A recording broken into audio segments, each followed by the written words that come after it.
Surendranagar Dudhrej canal પર આવેલ પુલમાં ગાબડું પડ્યું, એક જ વર્ષમાં 3 વાર પડ્યું ગાબડું।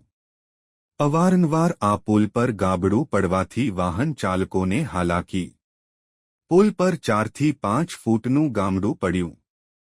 સુરેન્દ્રનગરથી કચ્છ ધાંગધ્રાને જોડતા નેશનલ હાઇવે પર અવારનવાર ગાબડા પડવાનો સિલસિલો યથાવત।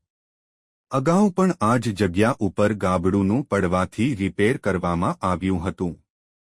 ફરીવાર તે જ જગ્યા પર ગાબડું પડતા વાહન ચાલકો મુશ્કેલીમાં મુકાયા।